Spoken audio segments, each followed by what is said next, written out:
Oke, kawan-kawan semua, kali ini saya akan mencoba membagikan sedikit tips kepada teman-teman yang tertarik membuat konten YouTube.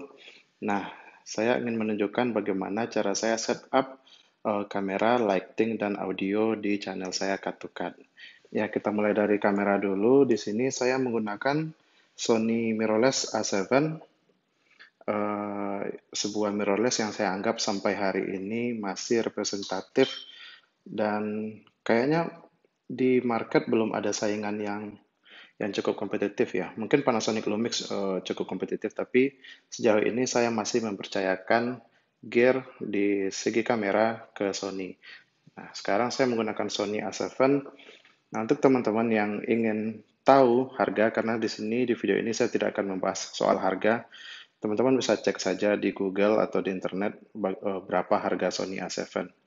Di sini saya menggunakan lensa 50 mm, lensa fix. Saya penyuka lensa fix sebetulnya. Jadi, eh, kenapa saya memilih lensa fix 50 mm? Karena memang pertama, ini lensa Sony, lensa full frame paling murah, terjangkau yang terjangkau di kantong saya. Karena memang Sony, perangkat-perangkat pendukungnya cukup mahal, berbeda dengan Canon ataupun Nikon dan brand pesaing lainnya. Nah, di atas di hot shoe kamera saya ini adalah receiver untuk mic wireless, mereknya Boya. Jadi saya menggunakan dua jenis mic. Pertama adalah mic wireless. Ini teman-teman bisa lihat di sini. Ini ya, ini adalah mic wireless yang saya klip ke baju atau ke jaket. Nah, fungsi mic, mengapa saya menggunakan dua mic? Pertama karena saya takut mic audio yang terekam tidak terlalu optimal atau terjadi kesalahan teknis. Jadi saya menggunakan dua mic. Jadi kalaupun satu mic bermasalah, satu audio lagi, saya punya cadangannya begitu. Nah, satu lagi audionya dari sini mic Vivine, eh, cek dulu ya. Mic Vivine cukup terjangkau ya harganya mungkin. Oh ya, perlu nggak ya saya sebutkan harga? Ya, harganya sekitar 1 jutaan, di bawah 1 jutaan. Nah, mic wireless tadi sekitar 1 juta juga.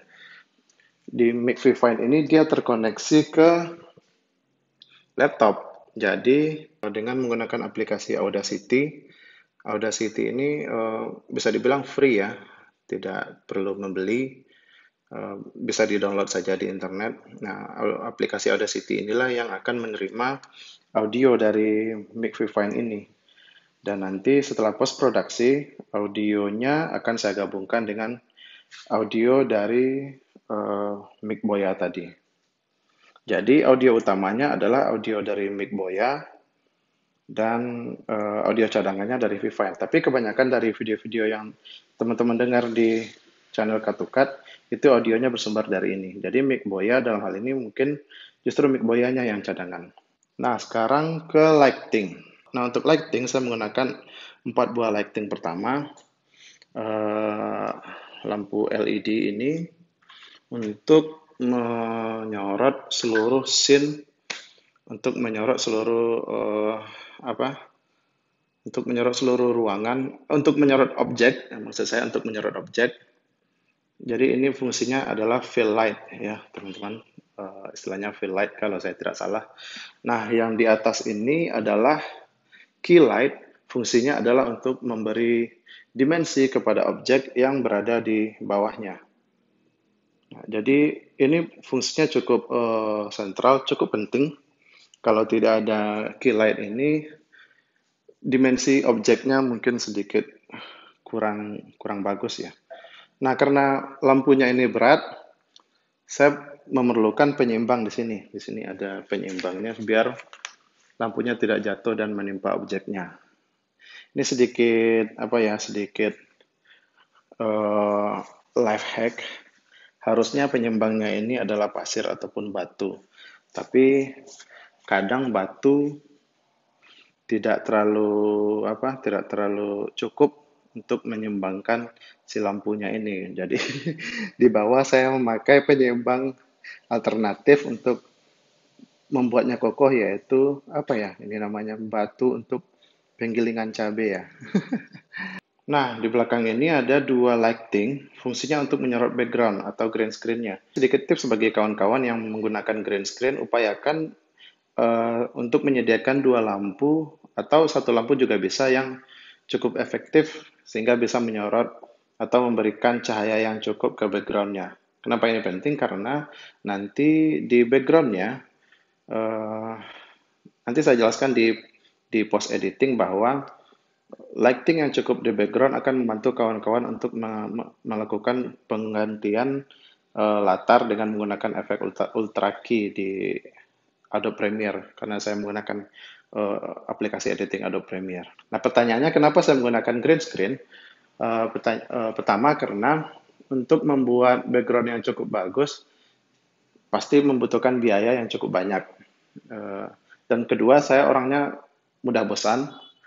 Jika sudah bosan dengan satu background, pasti saya akan mencoba mengganti dengan background lain, dan itu biaya lagi. Makanya dengan menggunakan green screen akan mudah mengganti background sesuai keinginan kita. Oke, inilah setupnya. Dua lighting, satu key light, dan satu fill light di sini. Jadi cukup sederhana. Tidak terlalu banyak ini. Oh ya, jangan tanya kenapa ada kulkas di sini ya. Ini fungsinya untuk mendinginkan telinga dari nyinyiran netizen yang cukup panas akhir-akhir ini. Untuk kontennya sendiri, setelah saya nonton filmnya, saya akan langsung membuat skrip dulu sebelum take video. Ya, jadi saya bikin semacam skrip dulu ya untuk memandu saya. Walaupun sebetulnya terkadang di beberapa video saya tidak menggunakan skrip, tapi hanya mencatat poin-poinnya saja, tapi kebanyakan saya lebih sering membuat semacam skrip agar kalimat-kalimat yang lebih solid, lebih bagus bisa saya sampaikan tanpa harus ngambang selama pengambilan gambarnya. Nah, di sini misalnya untuk film Palm Spring, saya bahkan membuat dari judulnya dulu, dari intro sampai kapan harus bumper, terus semua kata-kata yang saya sampaikan, semua kalimat yang saya sampaikan di video, saya tulis di sini. Jadi saya tinggal mengacu ke skrip ini. Kalaupun ada semacam improvisasi ya kurang lebih tidak akan jauh dari skrip yang saya buat ini. Sampai saya buat kalimat closingnya seperti ini. Kapan harus closing seperti ini, closing ya. Closingnya palingan standar lah ya. Terima kasih sudah menyaksikan. Jangan lupa klik like dan subscribe. Ya begitulah seperti kebanyakan YouTuber. Tapi memang saya terbiasa menyiapkan skrip agar tidak blank atau tidak terlalu ngambang saat pengambilan gambar seperti ini. Ya, sekarang saya mau nyoba take satu video dulu ya, dan kita lihat prosesnya bagaimana. Sekarang jam 19 tepat, jam 7 tepat. Nanti saya akan coba lihatkan lagi berapa lama pengambilan gambar ini. Hai, selamat datang kembali di Cut. Mungkin sedikit kelebihan di judulnya, tapi memang 12 film ini adalah 12 besar film yang saya tonton berulang kali.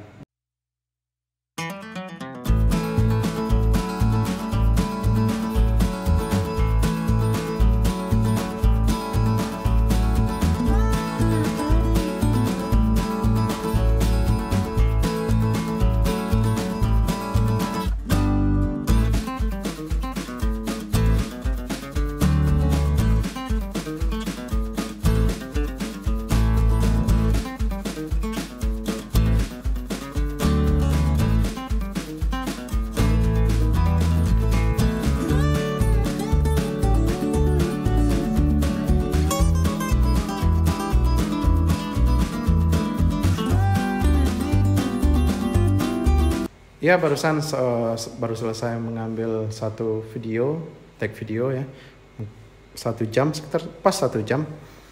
Setelah ini saya akan ngedit videonya dan kita lihat berapa lama proses pengeditan sampai penguploadan. kita akan mencoba mengedit videonya. Saya menggunakan Adobe Premiere Pro.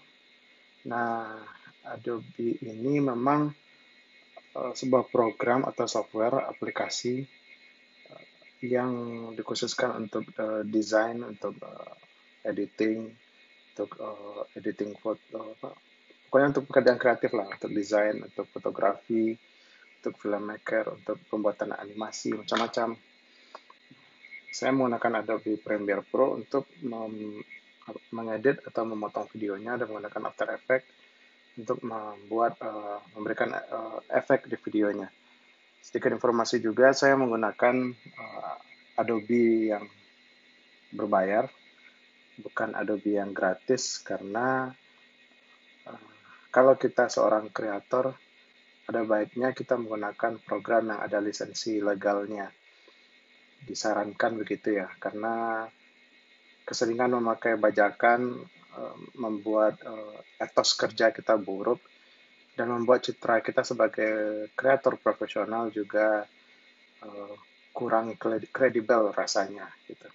Nah, untuk harga Adobe Premiere, untuk harga Adobe pun bervariasi mulai dari $30 sampai macam-macam sih harganya. Nah, untuk harga berlangganan Adobe, bisa kawan-kawan lihat di sini ya. Kalau untuk editing fotografi saja, Lightroom dan Photoshop, itu sekitar 134.000 per bulan. Kalau saya menggunakan ini, All Apps. Jadi, semua aplikasi Adobe bisa kita akses secara gratis, bukan secara gratis, secara bebas setelah kita berlangganan per bulan.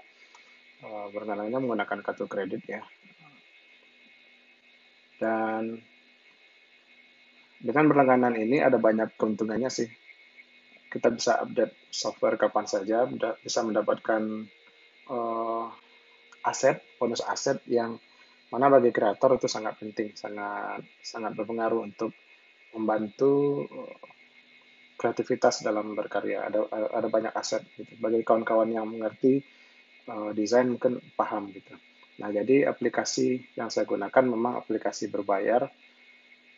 Setiap bulannya ditarik otomatis dari kartu kredit.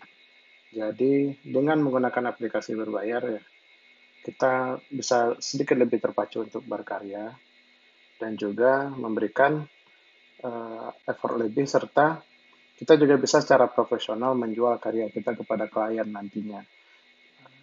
Karena dengan menggunakan Adobe secara profesional, kita juga bisa berhadapan dengan klien secara profesional juga. Ya, ini Adobe Premiere-nya sudah saya buka. Nah, ini adalah video dari kamera, dan ini adalah audio dari mic Viven yang terpisah. Dia akan kita coba gabungin di sini. Kita import dulu ke Premiere. Ya, sudah dimasukkan ke timeline, dan ini adalah video yang kita ambil tadi. Ini videonya sudah digabungkan dengan audio mic dari Boya, sementara mic dari Viven, ini dia audionya. Nah, ini audio dari mic Viven. Emosional bagi saya, dan dibanding film-film lainnya. Nah, ini audio dari mic Viven. Nah, sementara video yang sudah pakai mic Boya wireless juga punya audionya. Nah, audionya ini akan kita coba sinkronkan. Nah, audionya sudah sinkron. Jadi, audio dari mic, audio dari Boya, dan audio terpisah dari Viven sudah digabungkan dengan videonya. Jadi, gerakan mulut sama audio sudah sinkron. Mungkin bukanlah film terbaik dibanding film-film lainnya, tapi adalah film yang sangat saya sukai. Nah, mic Viven, karena mic dari Boya, karena saya tidak akan menggunakannya, saya akan membuangnya. Karena saya anggap mic dari Viven sudah cukup lebih baik hasilnya, seperti itu. Ini adalah film yang sangat saya sukai. Film yang sering. Nah, sekarang kita coba akan mengganti latarnya. Nah, jadi kita akan membuang latar hijau di video ini dan menggantinya dengan latar yang kita sukai.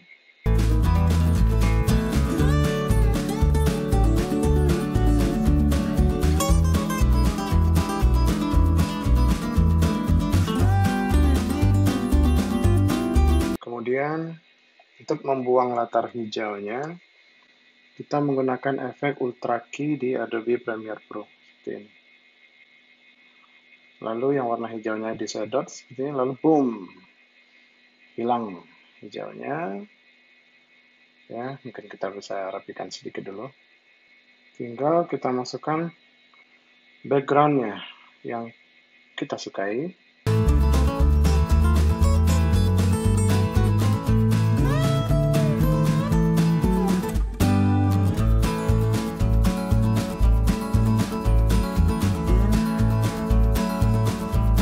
Inilah hasilnya setelah dibuang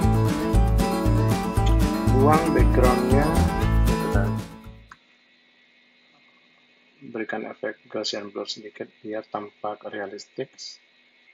Nah, inilah videonya setelah dibuang, background hijaunya diganti dengan background yang lebih bagus. Selanjutnya saya akan memotong video ini terlebih dahulu. Saya akan tunjukkan kepada teman-teman saat proses rendering dan ekspor videonya ke MP4. Ya, ini sudah jam 12 malam. Tadi saya start editing sekitar jam 8 malam. Dan ini baru selesai potong-potong perbagian dari seluruh bahan yang saya ambil tadi, saya take tadi sekitar 46 menit. Nah, hasil jadinya sekitar 19 menit. Jadi ya 25 menit lebih adalah part yang dibuang karena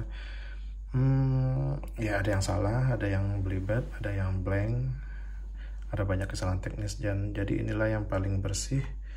Tapi ini belum selesai editingnya. Setelah ini kita harus render dulu palingan sekitar 1 jam, terus ekspor sih yang paling lama ya, ekspor sekitar 3 jam. Padahal saya sudah pakai RAM 8 GB dan SSD, tapi memang ekspor video adalah part yang paling menyebalkan dan menderita di sepanjang proses pembuatan video. Nah, setelah ini kita akan ekspor videonya dulu, render dulu baru kita ekspor. Ini cukup cepat sih pengerjaannya. Biasanya saya motong-motong ini sekitar 8 jam. Ini mungkin sekitar hanya 5 jam. Ya, jadi akhirnya setelah jam 3 pagi editing video selesai juga. Ini belum termasuk ekspor ya. Baru selesai potong, ganti background, ngasih musik, color grading dan segala macamnya yang ya inilah timeline video dengan durasi 18 menit setengah dengan durasi editing dari jam 8 malam tadi sampai jam 3 pagi. Setelah ini kita akan ekspor videonya, mungkin memakan waktu 3-4 jam paling lama. Mungkin prediksi saya selesai jam 6 pagi sih ini videonya. Sebuah hal yang melelahkan dari bikin video YouTube adalah ketika dengan proses panjang ini kita harus berhadapan dengan klaim dari YouTube apabila kita menggunakan konten dari milik orang lain. Saya pernah mengalami itu 2 kali dan terpaksa harus di-upload ulang. Tidak hanya sekedar upload ulang, tapi harus edit ulang videonya dan harus mengalami fase yang panjang ini. Jadi bikin video tidak segampang itu ya. Walaupun kelihatannya gampang dan teknologinya juga sudah cukup mudah, tapi sangat takes time, sangat menyita waktu dan energi. Nah, ini kemungkinan videonya durasi 18 menit ini, size videonya sekitar 1,3 GB. Oke, kita akan ekspor sekarang. Nah, sekarang pertanyaannya, dengan proses pembuatan video yang panjang ini, apakah worth it apabila viewer YouTube-nya hanya belasan orang yang nonton atau subscribernya masih sangat jauh dari kebutuhan untuk dimonetize atau 1000. Dan saya sendiri sejauh ini sampai per tanggal berapa ya sekarang ya? 30 Juli 2020 subscriber saya masih sangat sedikit, dan mungkin harus ditanyakan kembali ya, untuk apa kita membuat sebuah channel YouTube? Apakah ingin terkenal, apakah ingin kaya, atau apa gitu. Saya sendiri sebetulnya lebih kepada alasannya klise ya, yaitu untuk berbagi, karena memang saya suka film, dan dulu saya sempat beberapa kali membuat film pendek.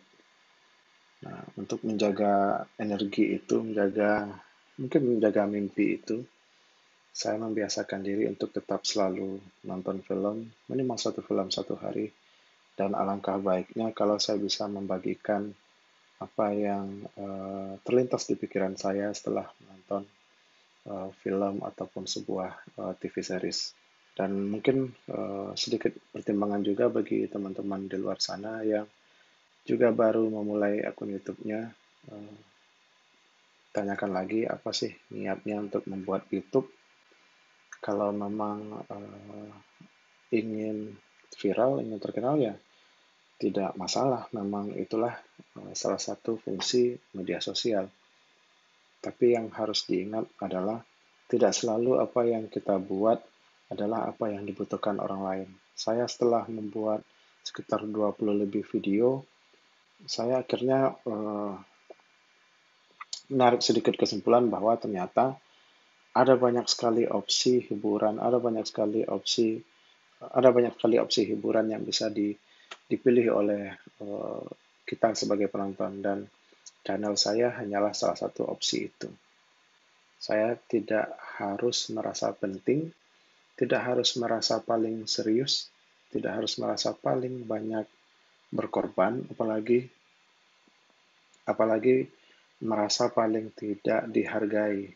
Padahal dengan proses yang sudah panjang ini, mengapa sih saya sampai hari ini belum dapat exposure ataupun atensi yang cukup memadai? Saya tidak mementingkan hal itu sebetulnya.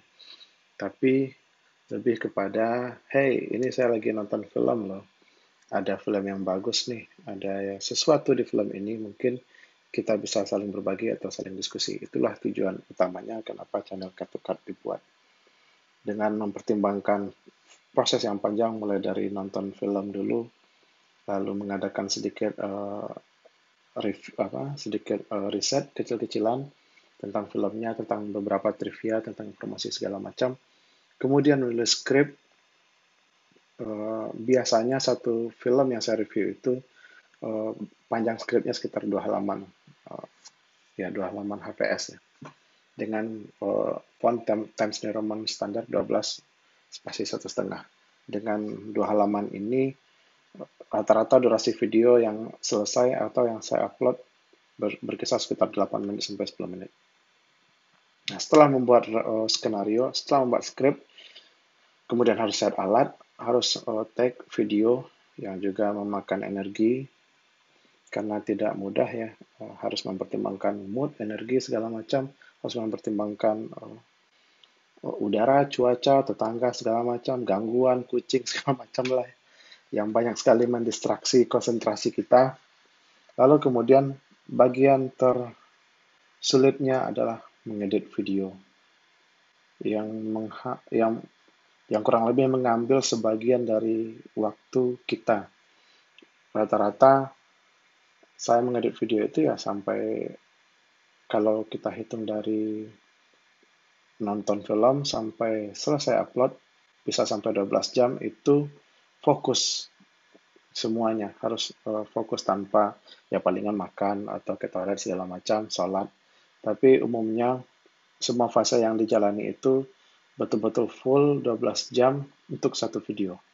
Nah, kalau tujuannya untuk ingin viral, ingin terkenal, saya kayaknya sudah berhenti di 5 video pertama, karena memang review-review saya angkanya sangat menyedihkan. Tapi saya, walaupun angkanya sangat menyedihkan, bukan berarti saya bersedih, karena lagi-lagi tujuan awalnya bukan untuk itu. Banyak tujuan di balik itu semua. Pertamanya memang merawat mimpi, melatih diri untuk terus punya public speaking yang bagus. Kemudian memang ya kebetulan saat pandemi yang membuat saya harus tetap produktif di saat banyak project di cancel, banyak project tiba-tiba hangus karena ya memang tidak ada pilihan lain selain menunda ataupun meng-cancel semua project yang ada. Nah, saat ini sedang lagi rendering, sekitar 3 jam lagi ya, atau 2 jam paling cepat kita bisa upload videonya. Videonya sudah selesai ekspor, ternyata sudah pagi aja ya. Saya ketiduran.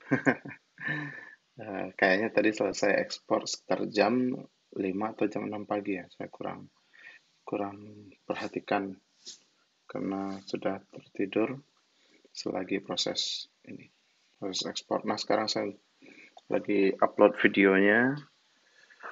Soal pemberian judul ya, saya nggak begitu tahu rumusan eh, komposisi judul yang paling menarik perhatian orang. Yang ada beberapa yang mengatakan judul clickbait. Tapi saya tidak terlalu tertarik membuat judul clickbait, walaupun video yang saya buat saat ini bernuansa clickbait ya, tapi pada dasarnya ini bukan full 100% clickbait juga. Karena memang film yang saya tonton ini, ya, kebetulan saat ini saya sedang membuat video tentang 12 film yang saya tonton ulang ratusan kali. Ya memang film ini saya tonton ratusan kali sih, karena saking sukanya. Dan ini bukan clickbait. Kalau menurut saya bukan clickbait. Saya sendiri memang di tim yang tidak menyukai judul clickbait. Karena sekali orang kecewa dengan judul kita, selamanya dia tidak akan pernah mau mengklik lagi. Karena orang-orang pasti akan tahu bahwa palingan judulnya clickbait juga gitu. Jadi saya tidak terlalu tertarik membuat judul clickbait. Nah, sedikit tips juga bagi teman-teman, jangan biarkan kolom deskripsi kosong, tetap harus diisi sesuatu yang kalau kata para YouTuber yang berpengalaman, isilah deskripsi yang berkaitan dengan judulnya dan juga thumbnailnya. Kemudian upload thumbnails. Saya membuat thumbnailsnya di aplikasi desain Adobe Illustrator. Ya bebas sih. Nah, ukurannya tidak boleh lebih dari 2 mega ternyata. Kemudian jangan lupa membuat tag yang uh, mewakili film kita untuk sebagai kata kunci pencarian nanti bagi orang-orang yang ingin mencari channel kita. Saya di sini menggunakan tag tool bernama TubeBuddy. Berdasarkan para YouTuber yang sudah berpengalaman, ini berfungsi untuk menyarankan kata kunci dan men-set kata kunci yang paling relevan untuk video kita. Aplikasi ini bisa di-download, plugin ini ada berbentuk plugin di Google Chrome dan juga ada bentuk aplikasi untuk di handphone untuk mengecek perkembangan channel kita. Ada yang gratis dan ada yang berbayar. Saya coba klik taxi driver review. Nah, dia akan menyarankan kata kunci yang paling relevan yang mudah dicari oleh orang-orang. Sebetulnya kalau kita pakai yang berbayar lebih keren sih gitu. Kita bisa klik keyword explorer di sini untuk mencari kata kunci yang paling relevan. Misalnya review film. Nah, dia akan memberikan semacam kata kunci sekaligus skornya. Skor di sini maksudnya skor pencarian. Ya, saya sebetulnya masih mempelajari ya cara kerja TubeBuddy ini. Kata orang-orang sih sangat membantu untuk merumuskan kata kunci yang akhirnya memudahkan channel kita untuk ditemukan oleh orang gitu. Ini skornya fair, artinya ya lumayan lah kalau kita ketik keywordnya review film horror ya kualitas pencariannya fair atau ya so-so lah gitu. Lumayan dicari orang gitu. Kata kunci ini sekitar 500 karakter ya, jadi manfaatkan fasilitas ini dengan baik karena dengan kata kunci inilah channel kita akan mudah dicari atau ditemukan orang lain gitu. Terkadang judul tidak terlalu membantu karena antara video kita dengan video orang lain barangkali ada kemiripan judul dan bisa saja video kita terhimpit dengan viewer yang lebih banyak. Ini adalah contoh salah satu kata kunci yang paling banyak dicari oleh orang di YouTube. Jika menggunakan kata kunci ini, ya mungkin saat orang lain mencari kata kunci ini di pencarian YouTube, channel kita juga akan ikut terdeteksi. Itu fungsinya, TubeBuddy itu. Ya, sekarang masih 2% ya. Kita tunggu saja proses uploadingnya sampai videonya sukses terupload nanti. Ya, akhirnya karena mati lampu di rumah dan internet terganggu, akhirnya saya pergi mengupload ke luar. Walaupun sebetulnya tidak disarankan keluar rumah hari ini ya.